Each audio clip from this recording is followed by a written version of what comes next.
What's up guys, Austin here from Airsoft Station, and today we're going to be reviewing the ICS MK3, or in other words, the 416's bigger, badder brother.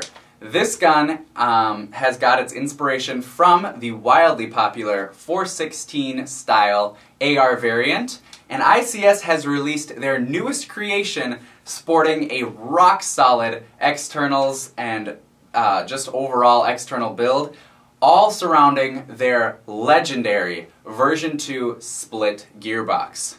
Now, I know I've talked about this previously in several videos. However, if you are not familiar, ICS has become a favorite manufacturer among airsoft enthusiasts for their famed Split Gearbox. ICS has designed their gearboxes in two parts. Much like the upper and lower receivers of this rifle, the gearbox has an upper as well as a lower portion. The upper portion fits securely within the upper receiver and holds the spring, cylinder, and piston, basically all the compression assembly. And the lower assembly sits within the lower receiver and houses all of the gears and trigger assembly and a lot of the electronic components and things like that.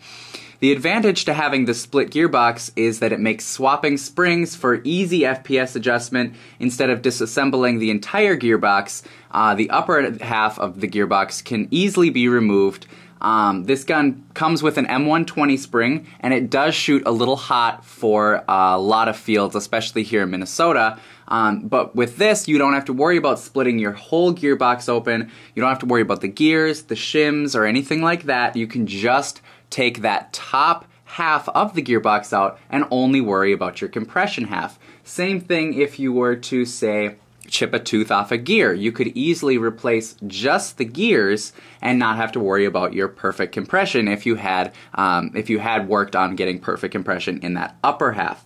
Anyway, the point of the split gearbox is it makes maintenance a whole lot easier, and you can also use this gun in almost every setting. If you wanted a DMR build, you could easily bump up the FPS to a high FPS. If you wanted a standard FPS for normal outside play, or if you even wanted to take this gun CQB, you could throw in a really light duty spring and take it indoors. Really, all of the internals are very impressive on this gun. All the wiring is actually 11-1 LiPo ready. It's fuse protected wiring, so you don't have to worry about that. And I believe the motor in here, it's a very impressive motor. I believe they're calling it the ICS Turbo 3000.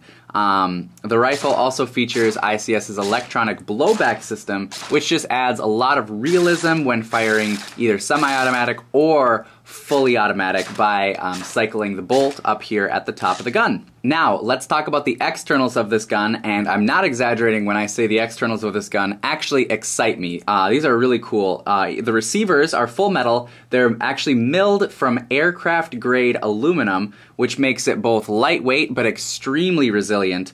Up here at the top, you have the monolithic upper receiver. That means it's all one piece. It gives it a very sleek look. That's very common for the 416. And it also has a 10.5-inch Picatinny. Really, any attachments that you could possibly want would easily fit on this gun.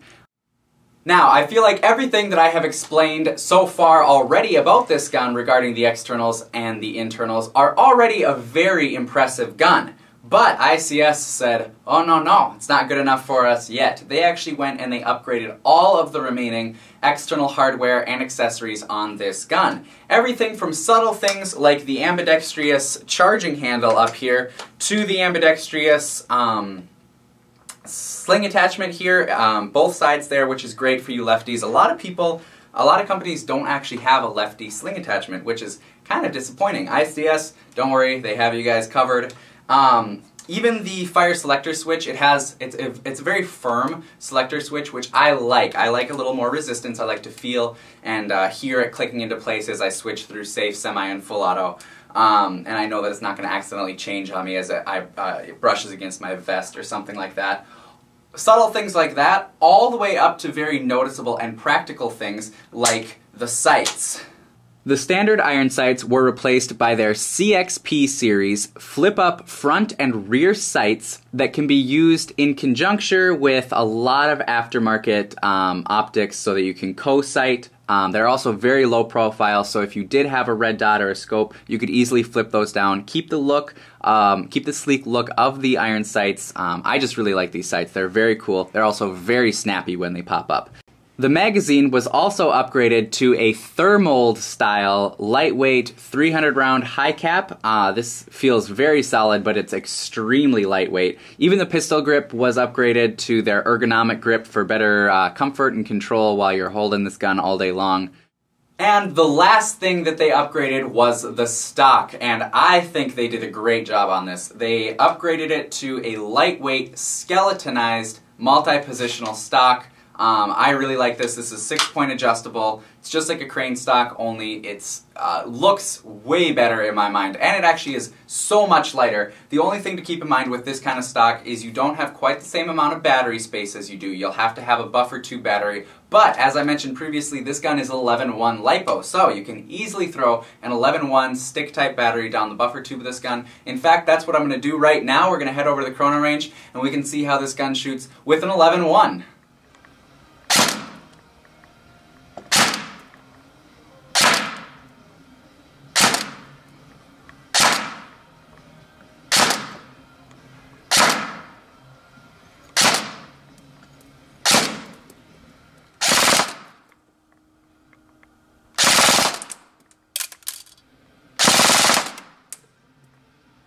So that's about it for the video today, guys. My final thoughts are I really like this gun. I did notice in the chrono range that it was shooting hot, but again, don't let that scare you away. Don't be like, oh, I can't use this gun on my field, because it's seriously one pin, a single pin away from sliding that upper receiver off. From there, it's a breeze to replace your spring. You can throw any spring in the world that you want in there and achieve just about any FPS that you want. So, don't let that scare you off. I am serious about that.